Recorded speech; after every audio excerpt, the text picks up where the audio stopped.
You have the classic story of the Enlightenment when they want to demonstrate how brutal and corrupt religious authority can be, is of course the classic story with the church and Galileo, where they forced him to recant his theories about the revolutions of the celestial bodies, the sun and the earth, because he came out with what was called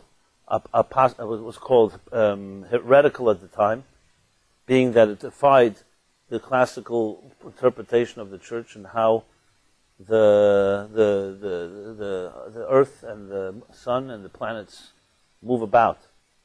And he was forced to recant it, basically demonstrating that when it comes to truth and authority, it was the authority that won out. And of course this became just an example, just a watershed moment that is used as an example of the new waves of free thinking and free inquiry, scientific inquiry, which led to what we call the battle between science and religion, where science demanded the rigorous test of logic as opposed to just accepting blind religious authority. Until this day, we are still in the shadows of this battle between religion and science. You see it in best-selling books, whether they're either defending religion or the atheistic books that are very popular recently. You see the battle continues to rage. It comes down to a rebellion against this type of dominance, that whatever the religious authorities say is true, to the point that it turned into what they call blind conformity, turning people into idiots. And the other extreme is that science and free inquiry and the mind, allowed on its own, will not submit itself to this type of conformity, will think things through, and in many ways will defy and go against religion. And this is the world in which we live today. And you have extremists on both ends, the fanatics, the religious fanatics, and you have atheistic fanatics. You can call them fans, actually. The word for fan, actually, in English, is short for fanatic. I don't know if you knew this. But you rarely hear somebody say sports fanatics and religious fans. But the idea is that a fanatic is a fanatic. It's a person that's completely extreme in their beliefs and without any flexibility and room for any doubt or questions. And that's that. So we have both extremes today. And the battle continues to rage. So though, as I pointed out, there's an argument to be made for the conformity to and submitting to a higher divine will, but as I said, question number one is why then were we given individuality, individual characteristics?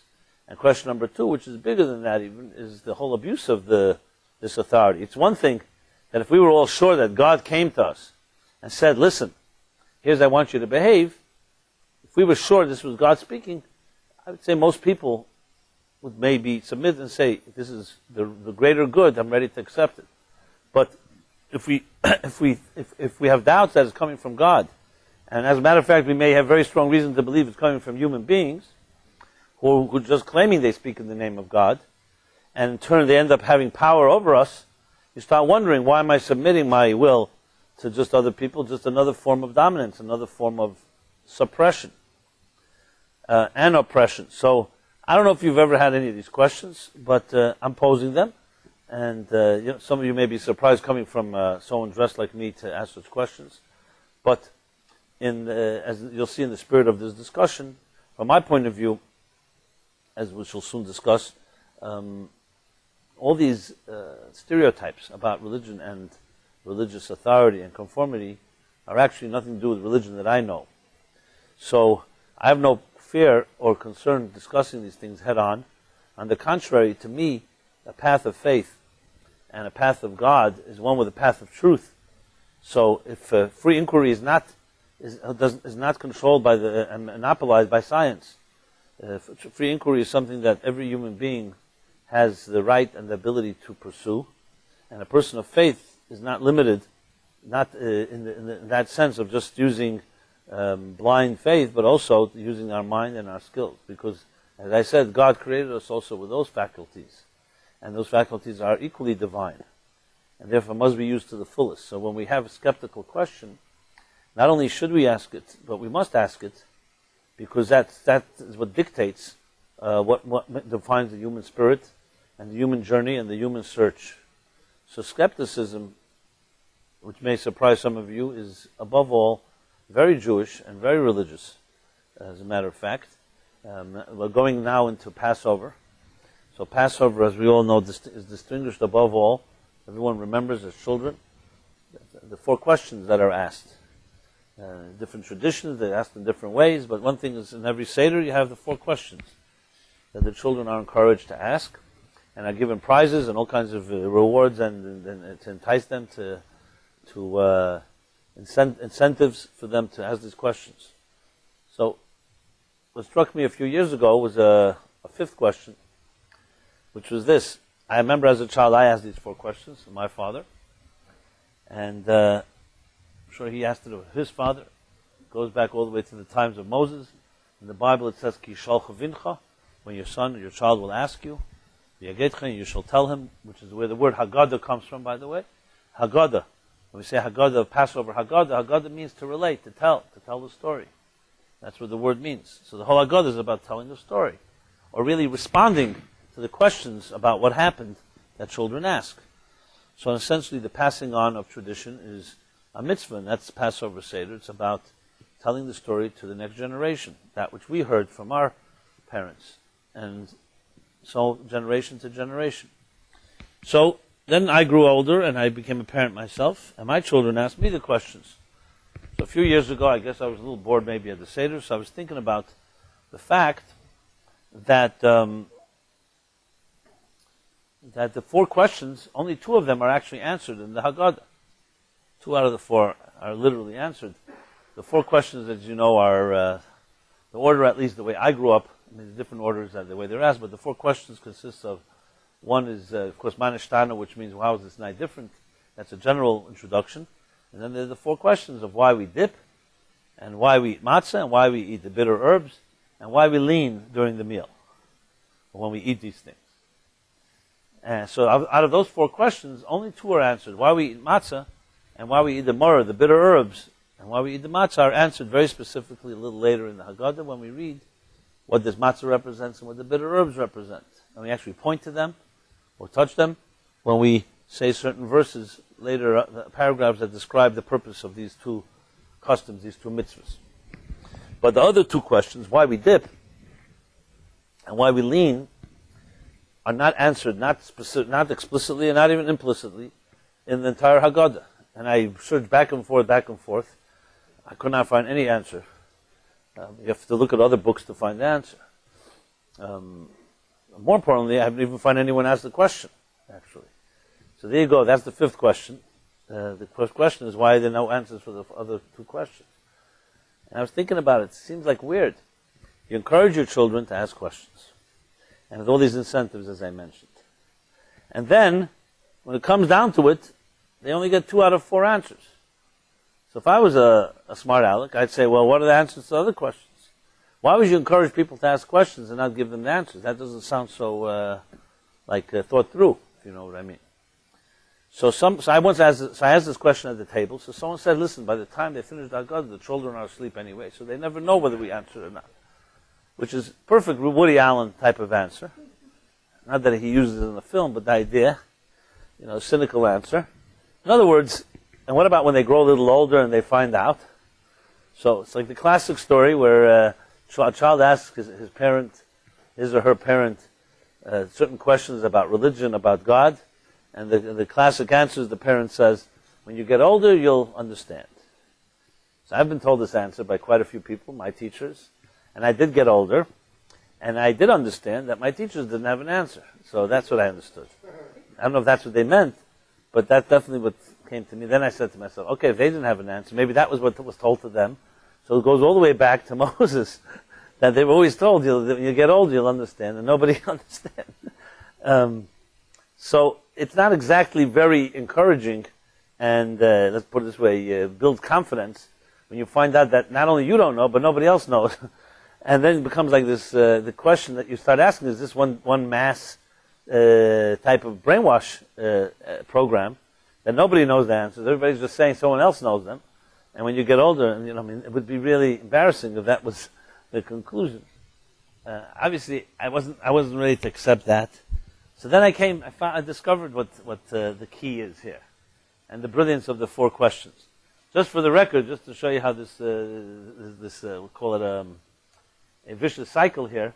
The reason why we actually do dip, listen to this, is in order to. 1 second. I think we got. Okay.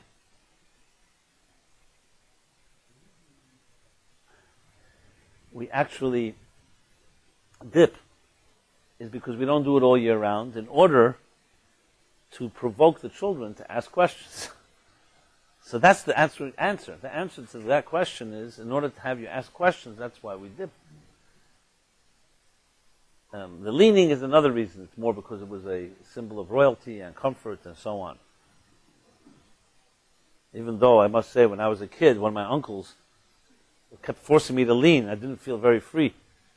I felt quite enslaved by his push me. He says, you gotta lean. I said, why is that so free? Why do you keep pushing me? It's like someone says, they force you to be free. I'll have to stop somewhere, so it might as well be now. I'll keep up my train of thought. Okay, I'll keep going. So,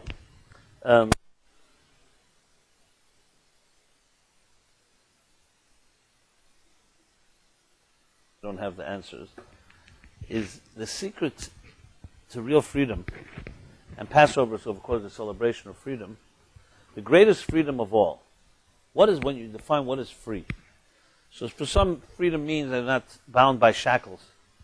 For other people, freedom means you can move around wherever you want.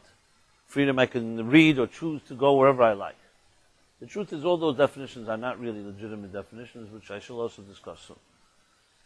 Freedom, the greatest freedom of all, is the freedom to not have anyone impose on you their will.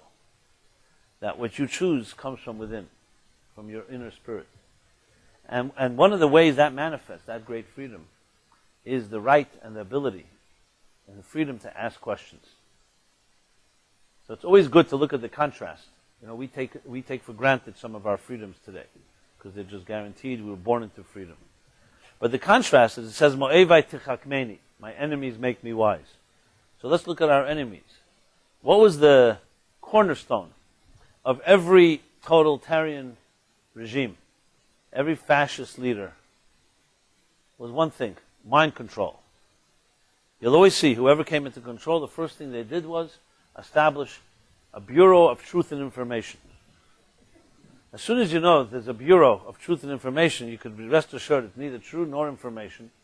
Why do you need a Bureau of Truth and Information? Let people just explore it on their own. Because you need to control minds. You see the propaganda machine that was brilliantly manipulated by the Nazis. Stalin, in his own way, every leader like that. Control the airwaves, radio, TV in its time. Before that, newspapers, books. You must control the flow of information, because if people are allowed to see other ideas, it will challenge the authority of their leadership. I remember in 1968, 69, someone visited the former Soviet Union. Someone I knew in New York. And they brought me back an English newspaper that was published in the Soviet Union. And the cover was absolutely fascinating. The front page story, the headline, was a picture of a dark street with barely a bulb like burning out, the last bulb burning out. And they say the last remnants of the civilized city of New York finally have abandoned the dead city of New York. Complete fabrication. You could say a lot of things about New York, but one thing is not that people have not yet moved out. There are a few million people. You got to see this. A picture of a street. It looked like, like a last picture show or something. Like this was the last store closed down in New York City. Now remember, to us it seemed like shocking. It's so easy to find out. Remember, there was no internet. There was a thing called Radio Free Europe, which actually some credit with opening up the Soviet Union because information was flowing in, albeit in an illegal way, but it was getting in. But imagine if you can control the flow of information, what people read about and hear about, especially news-wise, you can control anything. Because you can tell them anything about what's going on outside of this prison. So the first thing that anyone establishes is this Bureau of Truth and Information to control minds. So what is the greatest freedom of all? The ability to question, the ability to challenge. So they say, Shailas Chacham Chetzi Tshuva. The question of a wise person is half an answer. Passover, we don't necessarily celebrate that we're going to find answers to every question. As a matter of fact, wise people know you don't find any answers to every question. But the right and the freedom to ask, that's what we teach our children. So from day one, when Jews left Egypt, the first thing they taught their children, you always have a right to ask. The mitzvah is to ask. Then there's a second half of Vayegetcha that our parents will tell us and relate to us what happened. But the answer may not be as much, may never fully satisfy the question. And as the Baal Shem Tov says, for every question there's an answer, and for every answer there's another question. So even if you answered the 4 questions, you'd always have more questions. The power of Passover is not that we're so smart and we can find answers to every question. That's not as freeing as the right to ask. Because the right to ask gives you the dignity and the validation that what bothers you and troubles you is important. When you're silenced and you're not allowed to ask, that's ultimately an invalidation of you as a human being. That's why silencing someone is such a disturbing thing. It's abusive. It's saying that you're not worthy of asking a question. When someone tells you, hey, don't ask questions, you're not allowed to ask questions. Or, no one but you is asking these questions. Essentially, it's a demoralizing statement. For children, it can be devastating if they keep on being silenced. Which is why you see in the healing process, in any type of 12-step program or any healing, breaking the silence is one of the key things to break out of a trapped, abusive environment. Because like an infection that is sealed and doesn't have fresh air will fester and get worse and worse. You need fresh air to heal.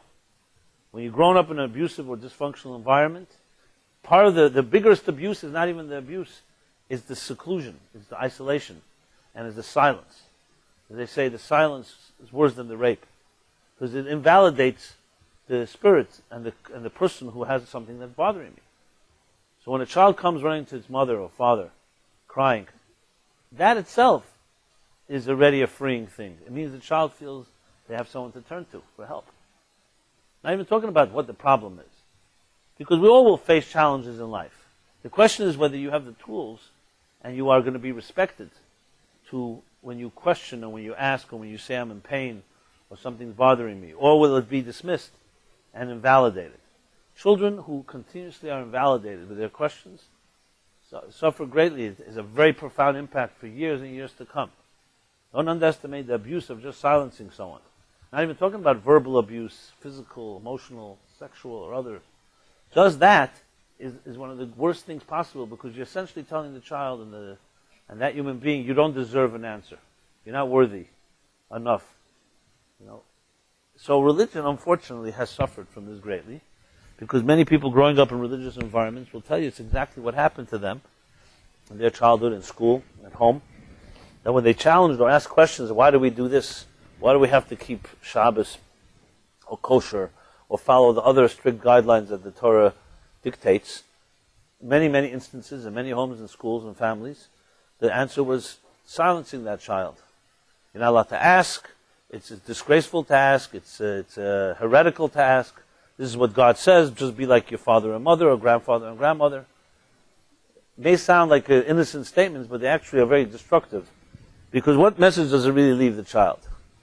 You could think, you're really teaching a child to accept a higher authority, or you're leaving the message that maybe you don't have an answer, and that you're afraid of questions because you're afraid if the questions are asked, it'll suddenly upset your whole so-called support system, and everything you thought was true.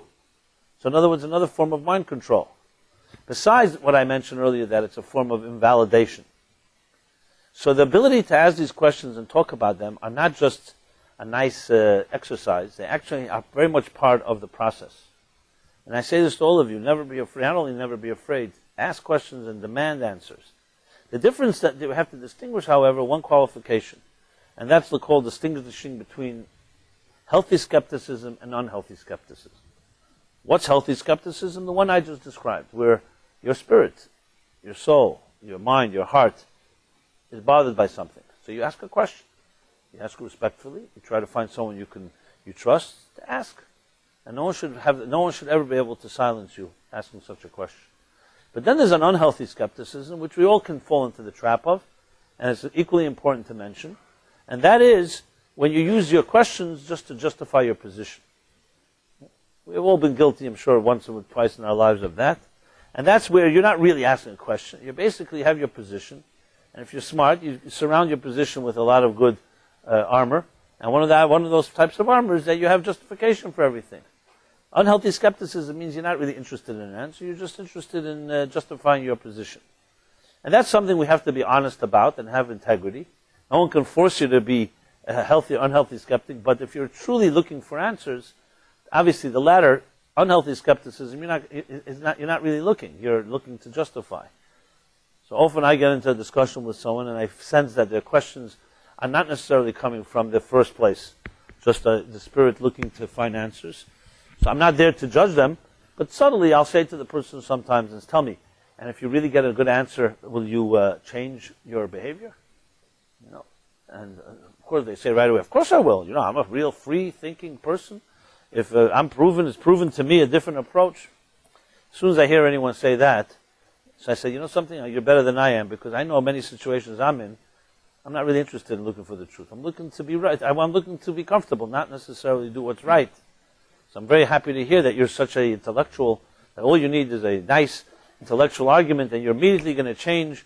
And, the fact is we are constantly doing things that are counterintuitive and counter our logic. We wouldn't have a battle between our minds and our hearts. And everything would be so disciplined if we just followed our logic. It's not that way. We are emotional creatures, and we have temptations, and we may be doing things all the time that we know is wrong, and yet we still do it. Maybe no one in this room, but I can tell you from the circles I hang around, there are quite a few people like that. Is anybody in this room guilty of that? Howard. Oh, one person back there. Fine. We do have one specimen. Okay. But obviously I'm saying this fictitiously, even though I don't know your personal choices and mistakes, but knowing human nature, we all are trapped in this way. So that's why it's critical to qualify what I said, that even though skepticism questions are not just permitted, but very much part of the journey, at the same time, it's important to distinguish. There are times where you have to challenge yourself and not just say, because you're asking questions just for justification purposes. How you distinguish between the two is not always so easy. Sometimes you do need a friend to help you determine, is my question a legitimate one, or is it just an excuse? But if you're an honest person, you at least will challenge yourself. And that's part of this discussion as well. So going back now to this issue of conformity then, how do we explain the two opposite extremes, seemingly paradox, contradiction? Because on one end, if you look at the greatest spiritual giants in history, and let's begin with Abraham or Moses. These were people who are anything but, they were the ultimate nonconformists. They were revolutionaries that pioneered a new path, defied the standard of their time. They were true innovators. And in essence, if you really think about a free spirit, the whole definition of free spirit is somebody that does not just buy into it because everyone else is doing it, but has that voice that allows your spirit to soar, to express itself. It's about self-expression. Yet, at what point and how did it happen that we have so much conformity that religion has become almost completely, exclusively conformist? You have this disparity between what people call themselves religious people call themselves spiritual people. Statistics show in the United States, for instance, that like 90% of Americans will say they are some form of spiritual people. They have some type of spirituality. And only 40% or so will say they're religious. Now that 50% difference is not differential, is not small little number. That's serious number. So clearly, religion and spirituality are not seen as synonymous, to put it mildly. As a matter of fact, many people see it as contradictory. And for good reason. You look around, the more religious somebody is, usually the less spiritual they are. And the more spiritual somebody is, the less religious they are. I don't know if it's directly dependent on one another, but the most spiritual people are not necessarily the most religious people. You could actually define it by this. If religion is more ritualistic, ritual and spiritual, even though there's only a difference between the SPI before the word ritual, are not in the same league. Meet most ritualistic, devout people, whether it's Jews or non-Jews. I speak for Jews because that's the circles I grew up in. They may be very good people, very kind, but you don't necessarily define them as spiritual people in the sense that they're looking to, they're trying to experience transcendence. They see their devotion and faith defined by actions. How they dress, how they act, what mitzvahs they do, how they pray. You'll see it in how they lead a seder. In very religious homes, the meticulous care of how they search. You could even say obsessive search for chametz. So those of you familiar would know exactly what I mean. They're searching for that last little crumb that we saw our grandmothers and our mothers, and then who knows how far back it goes, looking for these last crumbs, every little corner, nook and cranny in the house. So if you're a skeptic, you look at it, it looks a little crazy. I say a little just to be respectful to my grandmothers, but it looks a lot crazy, actually. Like you think, what are they obsessing? What's a big thing? There's a crumb. And it's just, and if you ask your grandmother or you ask people who do this, they'll say that's the way it was done. And we just respect the tradition. I'm not taking away from the beauty of tradition. You know, traditions sometimes are beautiful, even if they don't make sense. But it definitely wouldn't call it necessarily a spiritual journey. On the other hand, many people who define themselves as very spiritual, you don't find them bound to specific rituals, except when they choose to be bound by them. Should always add that. In other words, they define their journey by allowing their spirit to express itself, whether it's through meditation or other exercises. Not to say there isn't a discipline involved, but it doesn't have the same type of rigidity as you'll find, for instance, that type of commitment, like, as I said, looking for chametz, looking for crumbs before Passover, or how you are careful at the Passover Seder, how you eat and what you eat, and every detail. And of course, there are different levels of tradition. I'm using the extreme version. I don't even want to get into the details because I don't want to horrify anybody here. So you grow up and thinking, so what's going on here exactly? And then, of course, I'll get into even more taboo subject, which is the area of personal refinement. I know you may think, what's so taboo about that? You'll see in a minute. Do you see people who are very rigid and very, very, called muhudr? How do you define that in English? Very careful, extremely careful, radically careful with the detail of every digdukal shel divrei sofrim, as they say. Every detail, every nuance of, not just of the Bible, but every rabbinic ordinance. People like that, you see them also being more refined human beings. And what's going on behind closed doors when no one is around? Are these people less angry? Do they have less sexual perversities? And the list goes on. If you want to talk openly, you know, a human being has a full range of experiences. When you find someone who has, let's say, dresses in the most orthodox fashion, and you think them, if you wouldn't know otherwise, you'd think this is the most devout person you've ever met, at least externally. Is the same thing going on in their hearts and souls? Are these people have no temptations? Are they more refined, as I said? Are the characters and personalities of these people more ethereal than, let's say, their secular counterpart? That's hardly the case. Again, I don't want to make any blanket generic statements. There are good people everywhere. And there are people, just because you're ultra-Orthodox doesn't mean you can't be a good person. Some of them are my best friend, if I may say so myself. On the other hand, just because someone's secular doesn't mean they can't be spiritual and refined. So then the question really is, what is this disparity between ritual and the spiritual. When I say spiritual, I mean it in the fullest sense of the word. So someone who's the most careful person in kosher, will that person also be the most refined human being you'll ever meet? I don't think you'll meet anybody who's going to make that statement. I remember at a wedding, I was once at a wedding, and they put me at the worst table with the rabbis. For me, at least. Not where I wanted to sit. They thought I'm a rabbi, what can I say? You know, they were confused.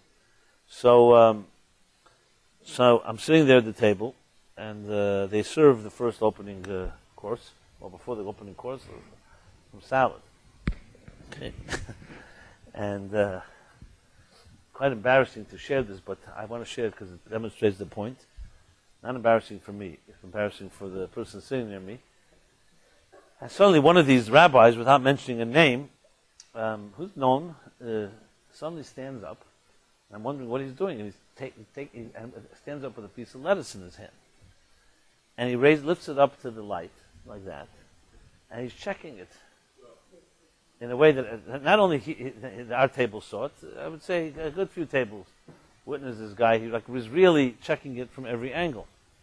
Now you think, what is he looking for, right? You probably don't even know. A thing called bugs or worms, whatever you want to call it. Which, good, is a question, and he's making sure that he's holier than everyone, thou, and everyone has to see this rabbi checking the lettuce. So he sits down, and I was going to say something to him, but then I didn't know. So whether I should or not, because it probably wouldn't make a difference.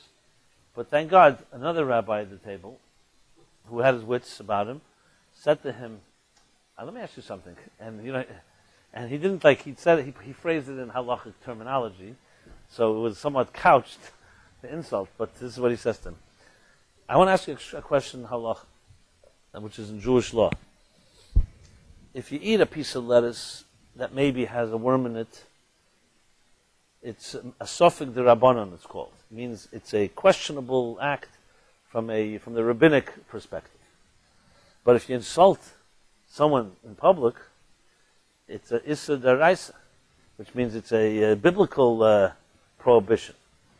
So when you have the choice between the two, which one would you do? So the guy first didn't realize what he's saying, then he did. Getting up in public, in front of, meaning that you're essentially insulting the hosts, because you don't trust their catering, you don't trust their hashgacha, whatever, you don't trust that someone checked this lettuce. So he says, don't eat the damn lettuce. What do you have to stand up?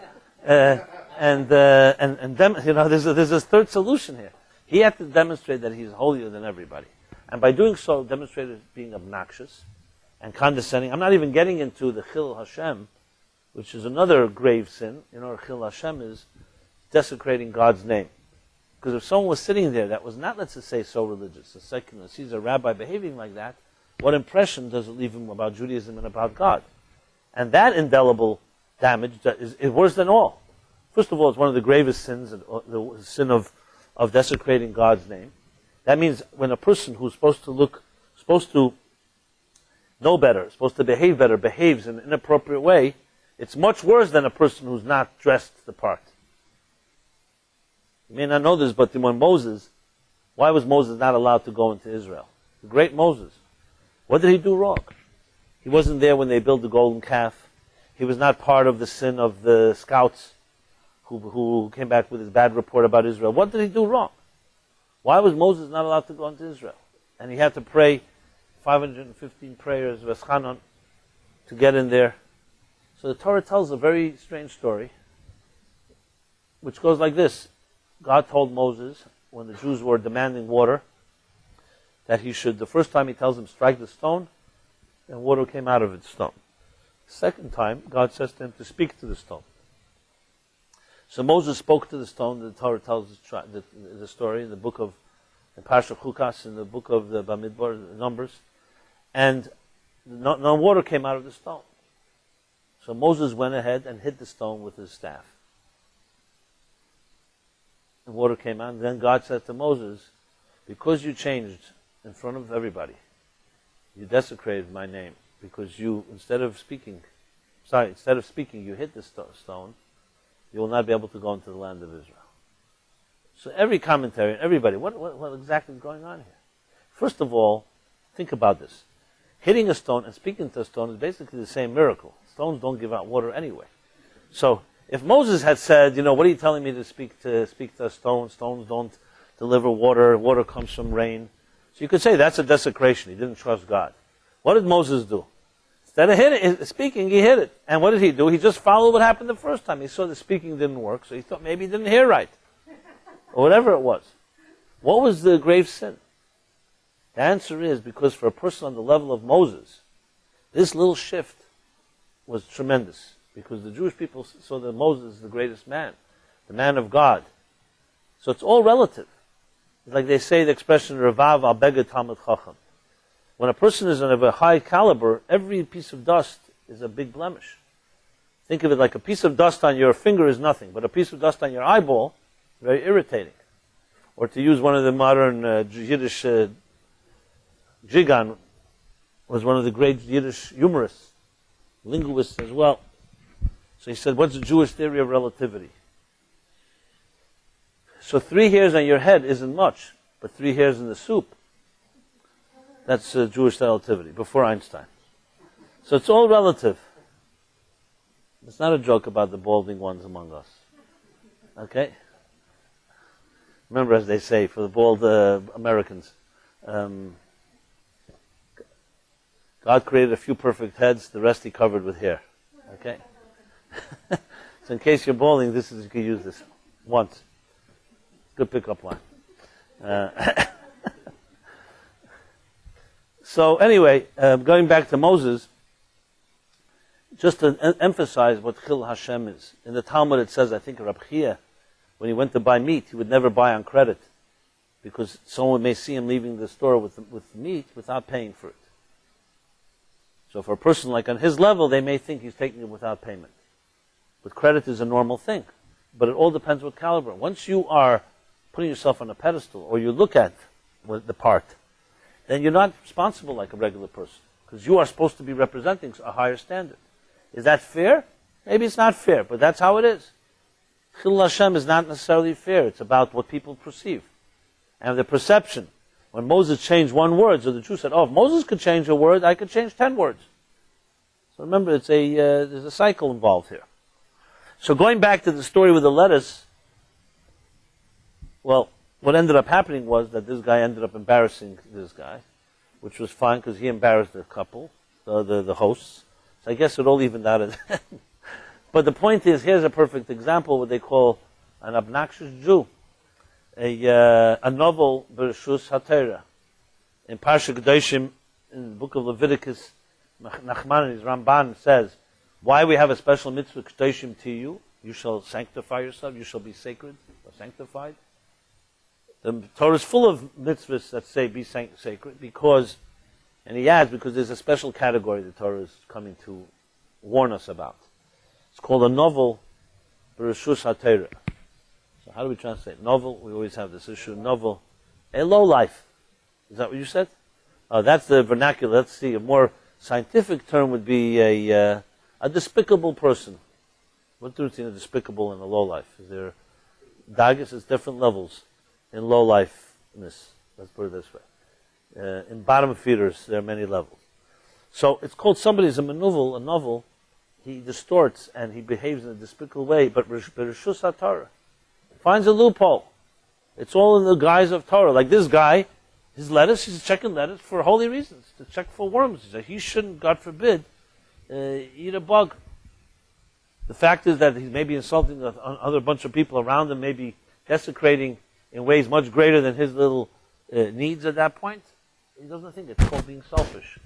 It's religious selfishness. So this is a perfect example of the dichotomy. To use another example would be the Talmud says like this. Gamva pumachtarta rachmana karya.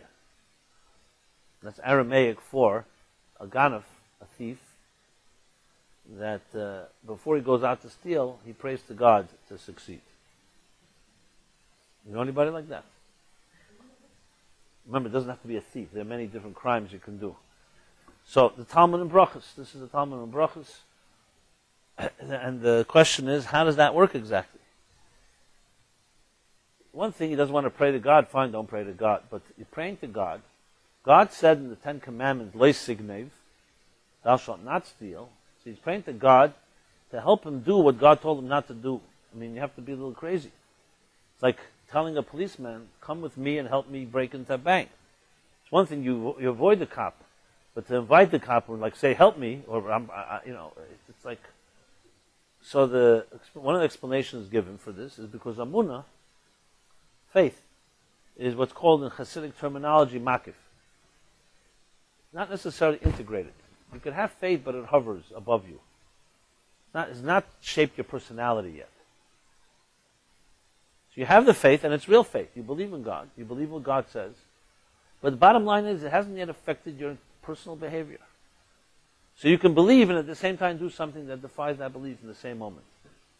And we all are guilty of it in some way or another. People, if you believe in God, it doesn't mean they follow everything God tells them every second. And sometimes in our own distortions, we'll even pray to God to help us do what God told us not to do. It's not because we're thinking about it, calculating. It's just because both are true, but they just have not found yet harmony with each other. So the idea of religion has to be really redefined and revisited, which is what I would like to do now in the whole context of everything I've been discussing here. Because to truly understand what conformity is, or religious conformity, we have to really define what religion is. As you shall see, religion and conformity is an oxymoron. The fact that it says, "Al tifresh min hatzibur," I shall explain a little later, which means not to separate yourself from the community. But we have to redefine what really is faith. And that's the real problem. Because just like let's put it this way, science has sometimes gone to one extreme, the other extreme, in its rebellion against religious authority that was abusive. The same thing as religion also went to an extreme, and to the point that it became no longer religion.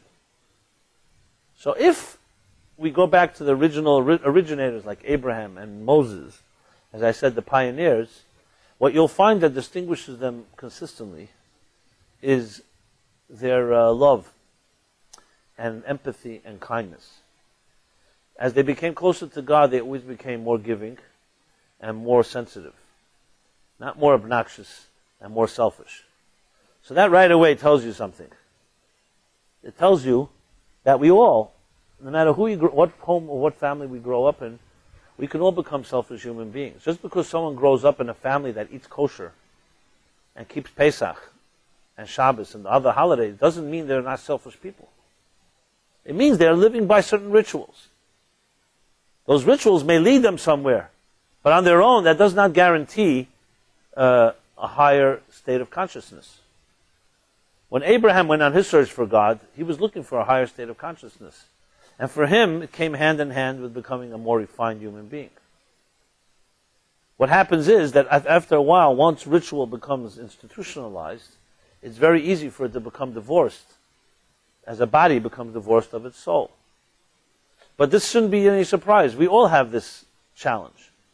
We all do many things that are divorced of a spirit within it. We do it by rote, mechanically. Everybody on this earth is a conformist in truth. I think they say statistically 98% of human beings, of the population, are conformists. It just depends what you're conforming to. You conform to what you grew up with. If you grew up in a secular home, you're conforming to the standards you grew up there. If it's a religious home, it's religious standards. If it's a Catholic standards, Jewish standards, whatever it may be.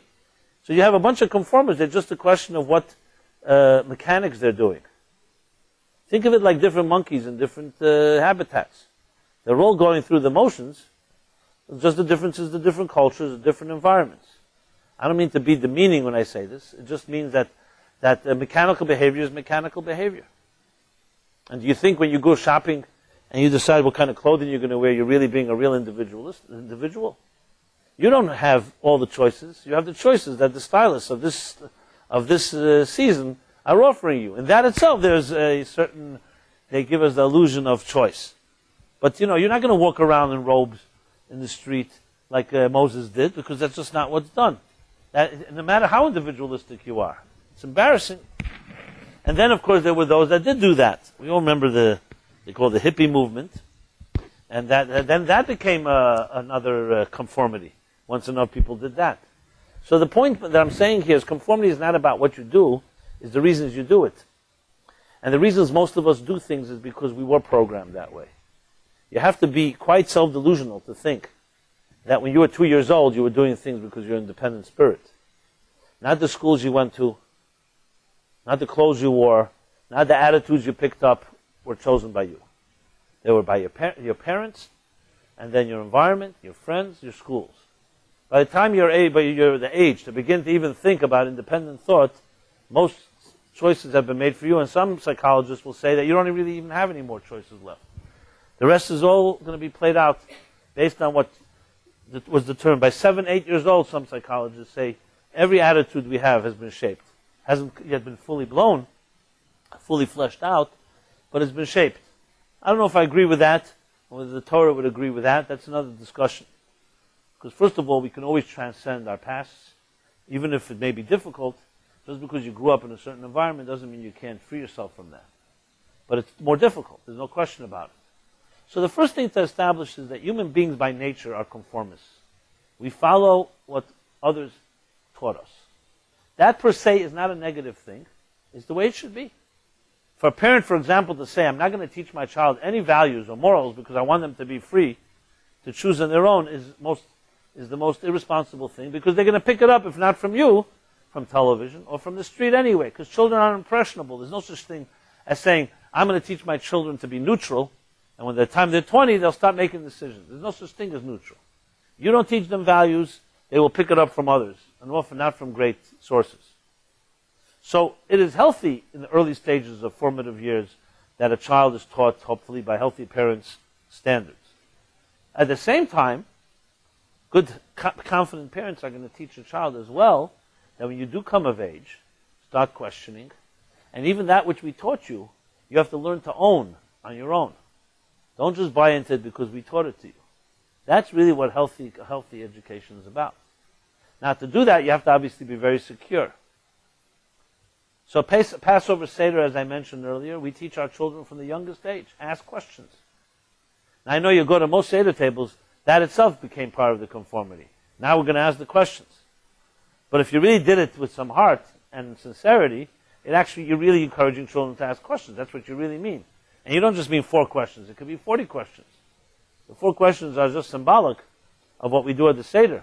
But it's that attitude that we are inviting you to ask questions. So I've been to many Seder tables, and you don't see that, because that too has become part of the ritual of asking questions. It's like, planned spontaneity. We're now going to be open-minded for 5 minutes. And then we close our minds again. That type of thing. That's not what we're talking about here. If you really take it, simply meant, you're teaching your children, I am here, please ask your questions. And never be afraid to ask. And I'm always here to try to help you answer. I may not always have answers, but you definitely have a right to ask them. Just that message itself can change a person's life in impressionable years. Because it gives you, as I said earlier, the dignity that when you get older, you have a right to ask. Again, qualifying it in a healthy way, not to use it as an excuse.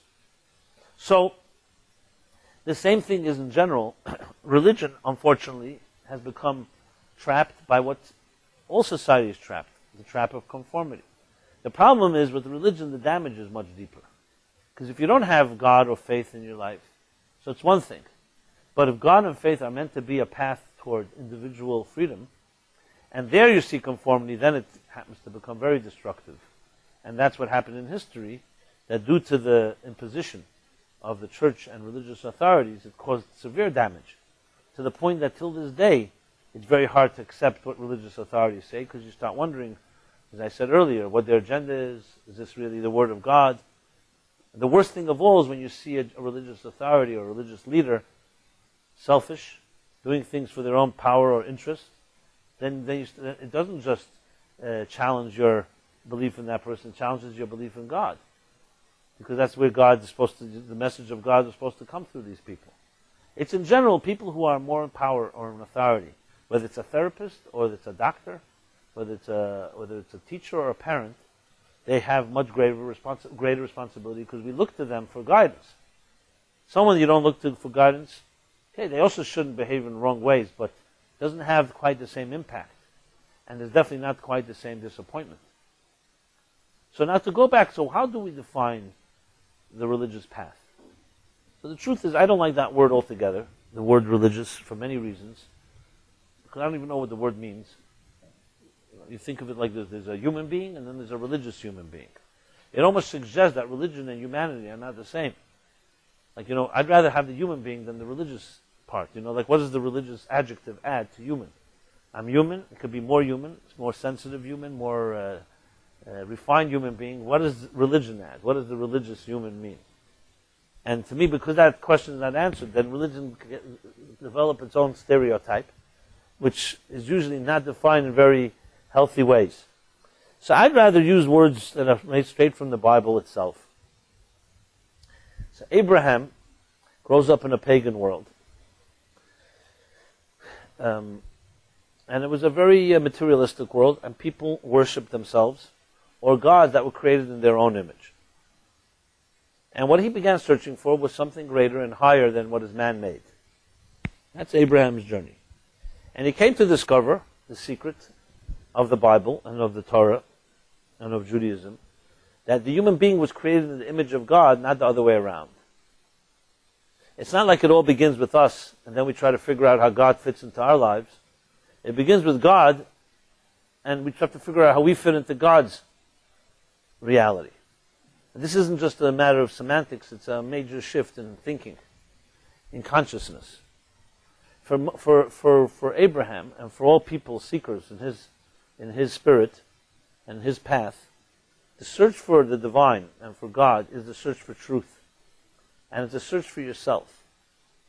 In other words, the whole idea of discovering the God and discovering what God wants of us is not a search for some type of conformist rituals. It's a grave mistake to think that mitzvahs and commandments is the end of the journey. When you say a mitzvah, it implies a commandment by someone who commanded it. There's a mitzvah ha-mitzvah, which means there's one who told us that mitzvah. The Talmud actually says that someone who studies Torah or does mitzvahs but forgets that there's a God will ultimately forsake the mitzvahs too. So the concept of just having ritual without spiritual, it goes back from the beginning of time.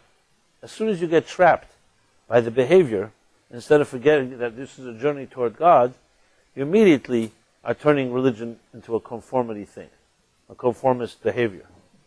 So for Abraham, it was the other way around. He was searching for God, and that search came to discover that the way to do so requires certain commitments. In that sense, mitzvahs are more than just commandments. Because commandments sounds like an imposition. Well, actually, not sounds like it is an imposition. Someone's commanding you to do something that you wouldn't have done on your own. Or almost commanding you to do something, though your inclination is not to do it. The word mitzvah really means connection. It's a commitment. It's a commitment. So think of it this way.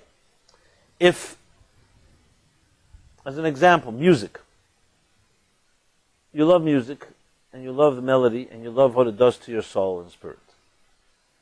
And then you want to go ahead and sing or play an instrument. There are commitments. There are rules of how you play an instrument. You don't just bang on a piano or another instrument. There's a way to do it.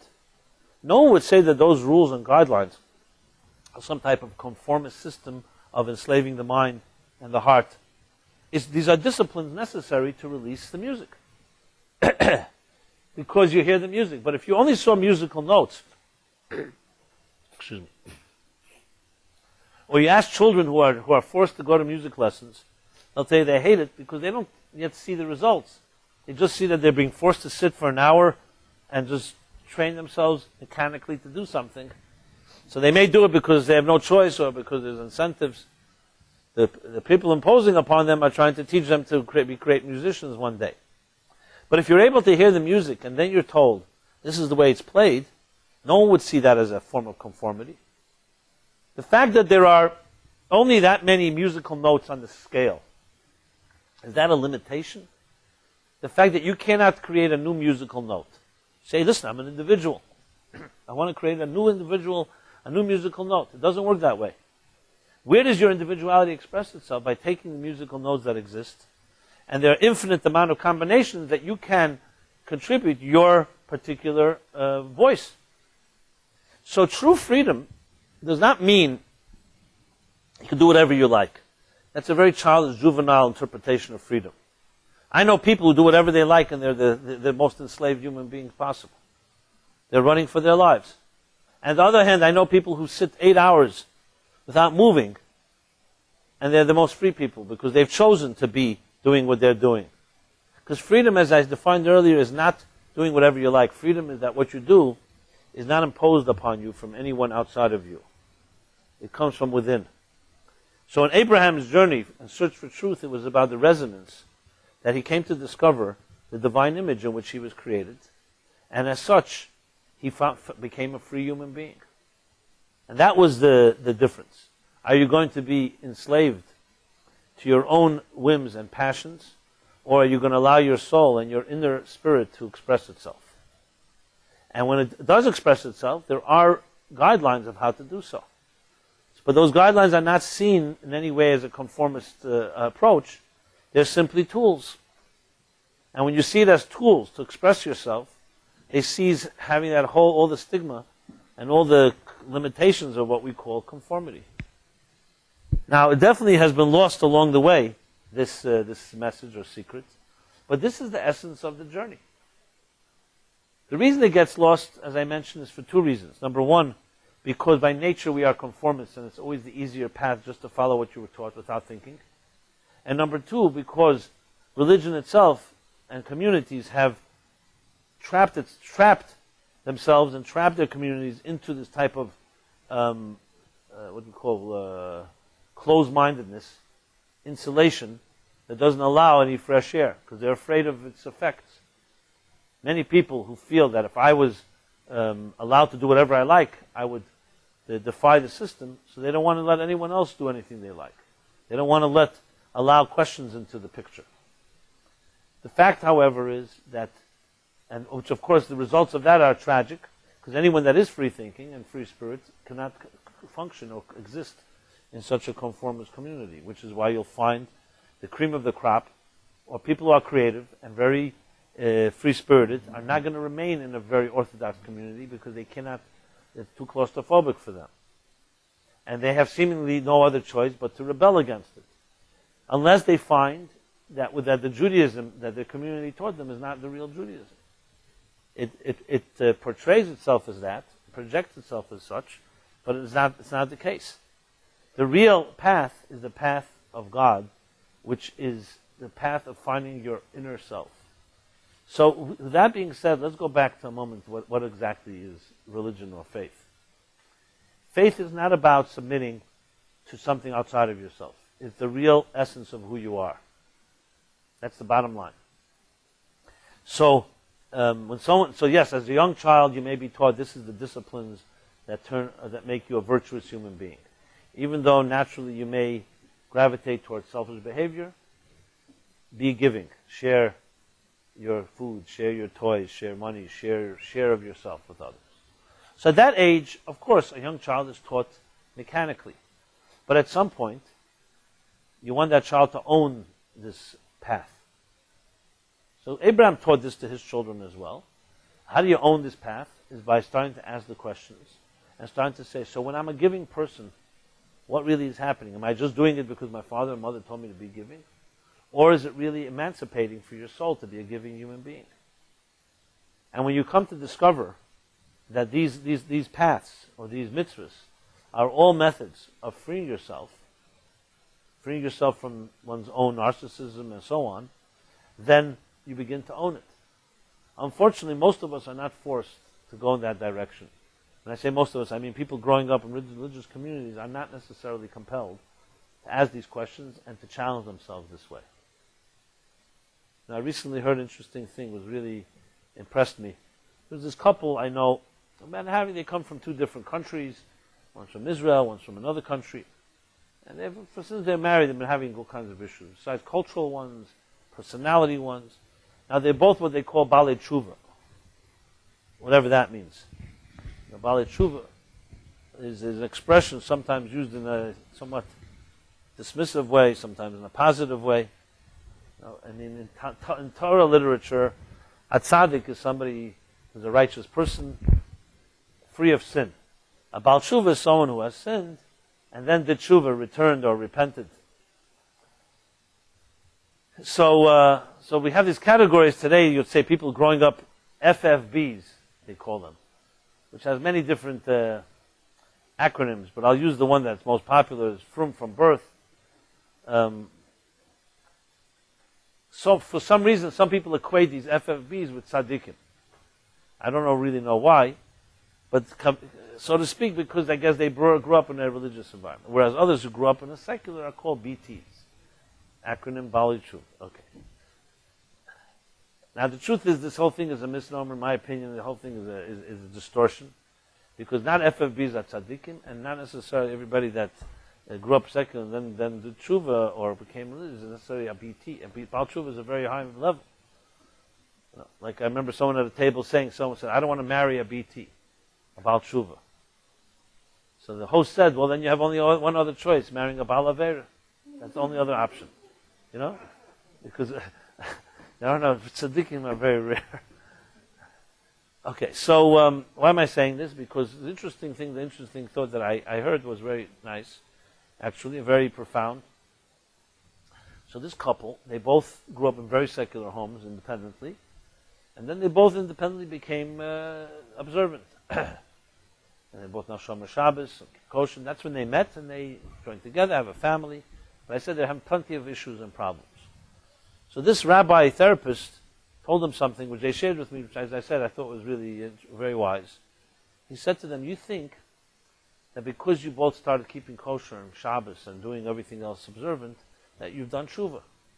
So the rest should go easy. You know, you both were once not observant, now you're observant, you're living together this way. God should bless you, that everything should be at peace. So why are you fighting with each other?" He says, "You haven't even begun to do tshuva. What you did was tshuva in your actions. Once you didn't keep Shabbos, now you keep Shabbos. Once you didn't eat kosher, now you eat kosher. But your personalities are still the same personalities that you were when you, before you so-called became observant. You've not done tshuva in your personality. You've not worked on your personalities. You're still your mother's daughter, and you're still your father's son. You still have all those characteristics, for good or for bad." Which I thought was very profound, because the fact is two things. Is changing your behavior does not necessarily mean that you've become a more refined human being. So you say, why doesn't it come automatically? If a person starts eating kosher, why don't they just become a better human being? So that's not the way it works in this world. It may be a tool that can help you become more refined. Yes, you can be kosher and not be, you can eat kosher and not be kosher. You can keep Shabbos and not be Shabbosdik. What do I mean by that? If you really understood what kosher was, that it's about a sensitivity to what you put into your mouth. And that means that you're more sensitive not just to what you eat, but also to human beings, and definitely to animals, and to the environment.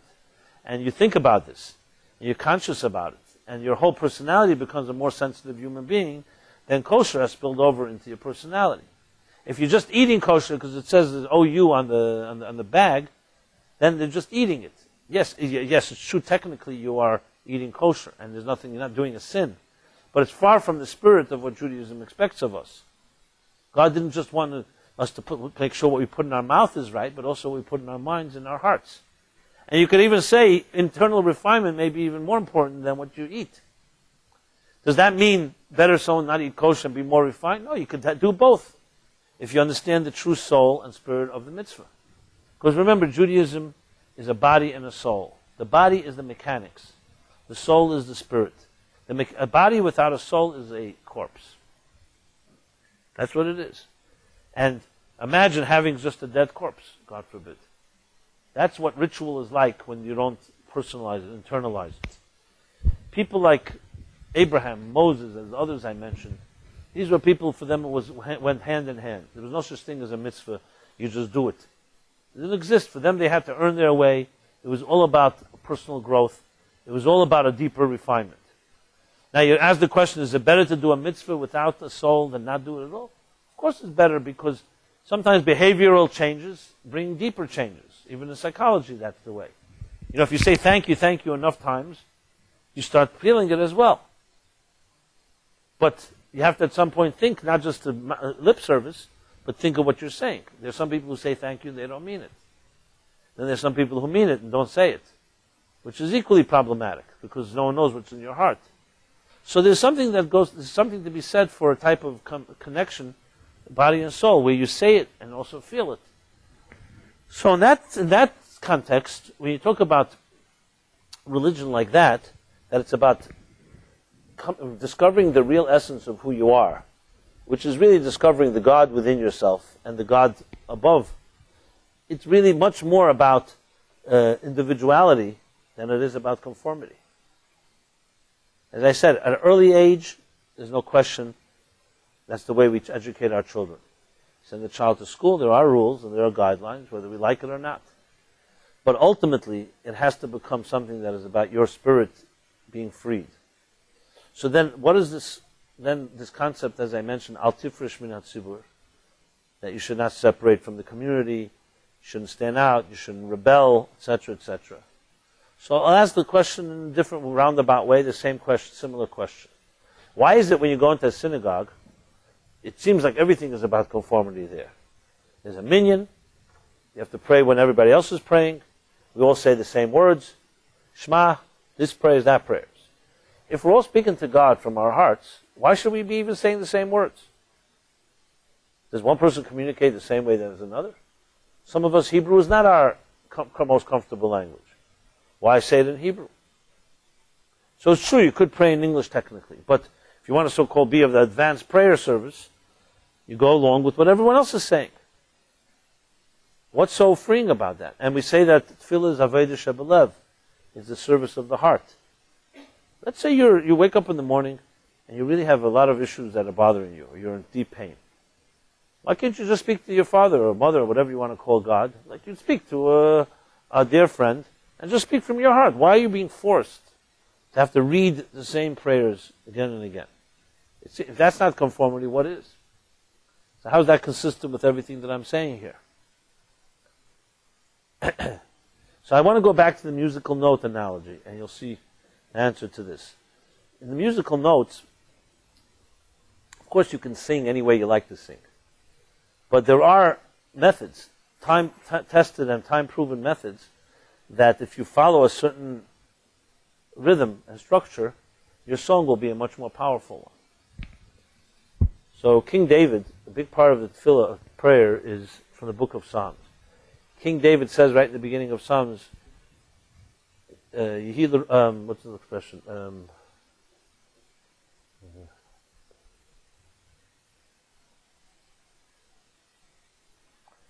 I forgot it slips my mind. No, it's not a quiz. It will come to me. May it be your will, God, that the words that came out of my mouth through my lifetime, in my prayers to you, in my times of joy, times of pain, the times of need, the Medrash says, may it be your will that these words that came out of my mouth should be the same words that come out of everyone's mouth throughout history. Basically, King David was saying that my words are not only mine, if it be your will, God bless these words, that they should have the power of like musical notes, that anyone who's in time of need will use these words, they'll be able to reach to you. And God considered the request, the Medrash says, and granted it. So it wasn't King David's power alone. It was that he said them with such heartfeltness that God granted that his words become words that will be used forever. So in truth is, the words of King David became blessed with God's power. This is a way to speak to me. But we all know that's not the only way to speak to God. You have the many stories of the Baal Shem Tov. Excuse me. The famous story of the child that did not know any Hebrew. And he came in, and he was a shepherd boy. And he came into a Shul Rosh Hashanah Kippur and saw everybody praying. So in his sincerity and his simplicity, he simply cried out, Kukuriku, because that's what the sound he knew. Kukuriku, the sound of the rooster, the cry of the rooster. And with that, the Baal Shem Tov explained, he was able to pierce heavens more than all the great prayers of the tzaddikim and Baalei Tshuva and Baalei Avera in the room. Because it came from his heart. And God listens to his children. It doesn't matter. When a child cries, doesn't have to have perfect language.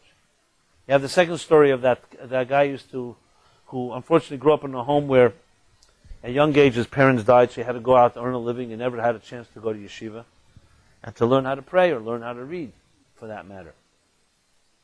So he would. So as he got older, he made himself a good income. So he had enough money, but he was always envious of those that could pray. So he would sit in the synagogue from the morning till the afternoon for hours and read the entire prayer book. Being that he didn't know, he read everything. The morning service, the afternoon service, the evening service, what you say at a bris, what you say at a bar mitzvah, what you say at a wedding, what you say at a funeral, what you say Sfira Sa'omer, what you say Chanukah, Purim, everything, the whole thing. You know, read a Siddur book from beginning to end. So it could take a good few hours. One day the Baal Shem Tov walks into the synagogue and sees this guy. Everybody finished praying, and he's still sitting in his prayer shawl, and he's reading and reading and reading. He watches and sees he's turning all the pages. So he realized, finally, and the Baal Shem Tov waited patiently. Afterwards, he goes over to the guy and says, "You know, you pray very beautifully." "Yeah, thank you." He says, "But I could teach you how to pray even more beautifully."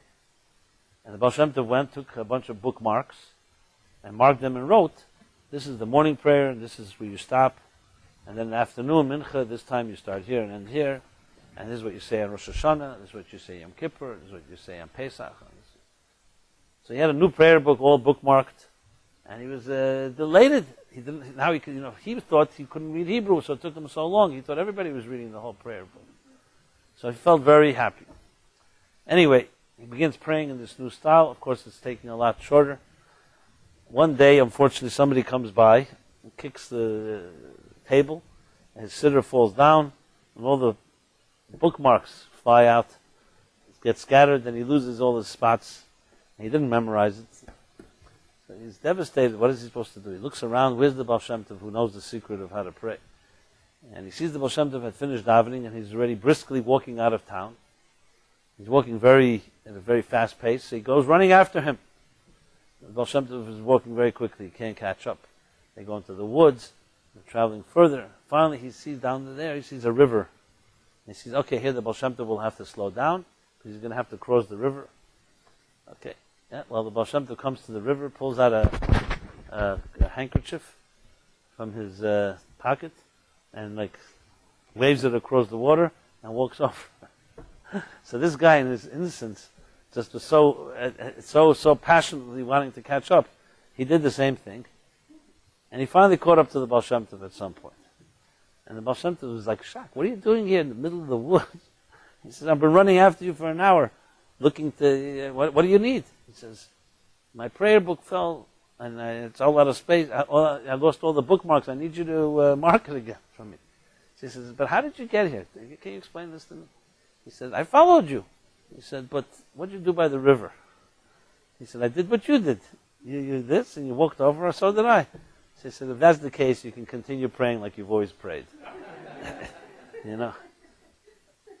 So the point is that we are, obviously, when you speak from your heart, it really makes no difference what language you use. God can understand any language or no language, or silence, or tears, or laughter.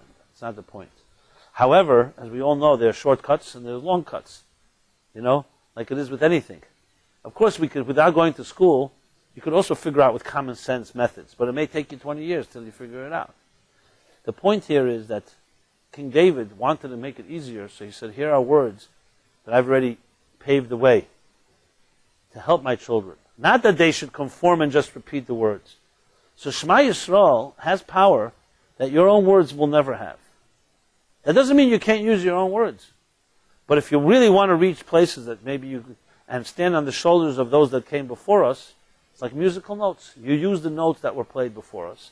But never the same way. The way Shema should be said, every time you say it should be differently. With different intention, with different kavanah. If someone taught you how to say Shema, you could see in those few words, especially the last word, echad, one. You could have infinite amount of interpretations in that word. All customized to your needs of that particular day. The problem is it's become mechanical.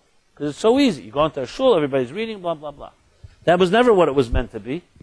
As a matter of fact, prayer in a synagogue is supposed to be said quietly. Because no one's even supposed to hear what you're saying because it's between you and God. It's a private exercise. So why is it then that we have the power of a minyan, a quorum. The answer is not to compromise individuality, it's to enhance it. It's like the power of synergy. When different people sing together, or do something together, it enhances each one's individual power. Unfortunately, this too has become distorted, where the community has become more important than the individual. But that's not the case. A minyan is made up of 10 individuals, not made up of a group of 10. 10 individual people. So the same is true throughout the whole spectrum of religion. It's very easy for it to fall into the trap of conformity, which it has, as I said earlier, because it's easier, and it's a way of controlling people who are insecure with any questions. The truth is, all of Judaism is meant to be individualistic. The Medrash says, why the 10 Commandments, and much of the Torah written in the singular? In Hebrew, when you say, Anochi Hashem Elokecha, when you speak to more than one person, it should say, Anochi Hashem Elokechem, Kabed es Avichem. Let me explain. In Hebrew, when in English, when you say you, I could say you to a group like this, or I could say you to an individual. In Hebrew, Lecha or Lach, masculine, feminine, is what you say to an individual. To a group, you say Lachem or Lachen. Shalom Aleichem. To one person, you say Shalom Alecha. Another question, why we say Shalom Aleichem even when two people meet, but that's another story. Maybe it's the divine soul and the animal soul we're speaking to. But the point is, the Torah was speaking to millions of people who were standing at Sinai. So the 10 Commandments should have been said in the plural. Kabed es avichem, your parents as in the plural.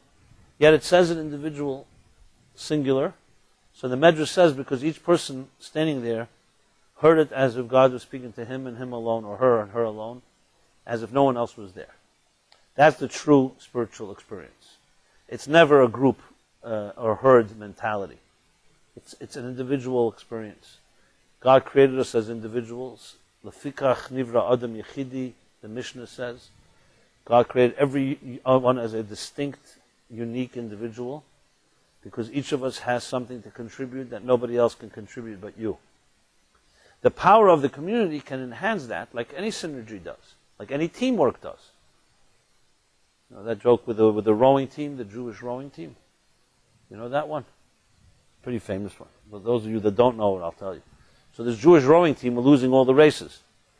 So someone said, listen, why don't you go and figure out how the Harvard rowers are doing it? You know, some Ivy League university. So they go, and he comes back, he says, very simple secret. There they have one guy yelling and 10 people rowing. By the Jews, there's one guy rowing and 10 people yelling. That's basically. That was the secret. So, group mentality, group can enhance individuals when there's teamwork. Look at the best projects is when you have a team. Each one knows exactly what they're supposed to be indispensably doing, and it complements everyone else. If everybody's doing the same thing or the boundaries are not there, they'll destroy each other. So individuality and conformity do not have to be mutually exclusive. And that's where the two chapters, Vayakel and Pekudei, come into play. Vayakel means community, Kehillah, Kal. Moses gathered them together. From there we learn the mitzvah to gather together on Shabbos, to pray, to daven, to study. Ahakil Kehillas. A Kehillah, it means a group, a community. On the other hand, Pekudei means to count. When you count, it's individual. Every piece of gold, silver, copper. And yet these two chapters come together this year and many other years to emphasize that they are not contradictions. That when the individuals are strong, the community is stronger, and the community is strong, the individuals get stronger. The problem becomes when one overshadows or compromises the other.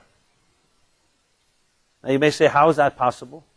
Individuality and group should not work together. It's not so. Look at your own body. Look at the universe. We're made up of such diverse organisms and mechanisms, and yet a healthy body works together, where every component, you know, what kind of mechanics are necessary, miraculous mechanics are necessary just to put a piece of food in your mouth, to make sure every component, from the moment you put it into your mouth, your tongue, your throat, your ear, your windpipe, your food pipe, digestive system, everything gets into action. The saliva, I mean, there's so many elements, millions and millions of elements just in a small little act like that. And a healthy human being, they all work together. Should one component not do its job, all the others are compromised. Should they all do the same job, they also would be compromised. So harmony within diversity is very, very common in nature. It sounds paradoxical, but it's not. That's how great things are made. That you have different pieces, each one knowing its role, and then you have some type of unified or symmetry that connects them all. And then the parsha, the third chapter we read, HaChodesh. Though I'm being brief because of the time, but I said the themes earlier. HaChodesh comes to emphasize that the opposite antithesis of mechanical Judaism. B'chol yom yiyeh beinecha chadashim, the Torah says. Many times in the Bible you'll find the word hayom, today. V'yadaita hayom, know today. Atim nitzovim hayom, you stand all together today. So this word today is very strange. When is this day today? When Moses said it, it was thousands of years ago. When we say read it today, it's the year 2010. Some Rashi brings from the Sifri, the Medrash, that Hayom is emphasizing that when you read the Torah, when you do a mitzvah, it should never be like an old tradition, like something that was yesterday or 2 days ago. It's as if it was given to you anew today. Think about it. That every word of the Torah, every mitzvah, is like you never did it before. Imagine what Shabbos would look like and what kind of impact it would have on homes and families if every Shabbos looked different.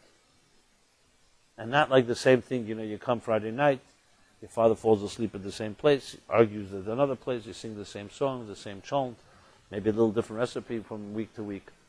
But basically it becomes mechanical by rote, and it's in a way an insult to God, because it's like doing things in automatic pilot. So once in a while, you need that in every relationship. But imagine a relationship, can a relationship be dynamic and thrive if it's completely mechanical? So HaChodesh Hazeh Lachem, this parsha that we read about the renewal of the moon, is about the message of renewal. That we have to infuse our lives and our rituals with a freshness and renewal that's only possible when you connect to the kavanah and the spirit, the intention. That when you say Shema, each time with a new way, in a new way. Now, can this be practical for all of us? Can you do it always in a new way? I don't know if you can begin that way, but that definitely is the objective. So comes Passover soon. We should not be doing it the way we did it last year. It should be some type of fresh approach. You know how the best way to do it fresh? When you make it relevant to your life.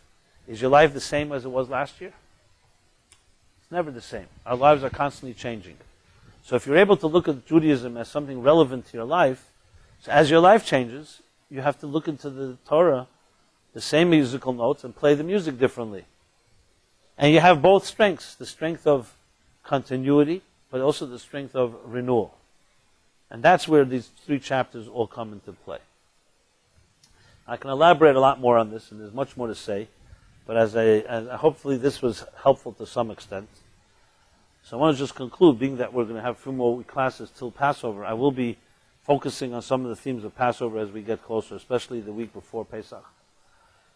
But I also want to emphasize to everyone here that above all, the message of this evening is that we are all born conformists, and we naturally can gravitate to there, whether we like it or not. Nobody likes to be called a conformist. That's why if you ask a room of people, how many of you are conformists, nobody ever raises their hand. I've tried this.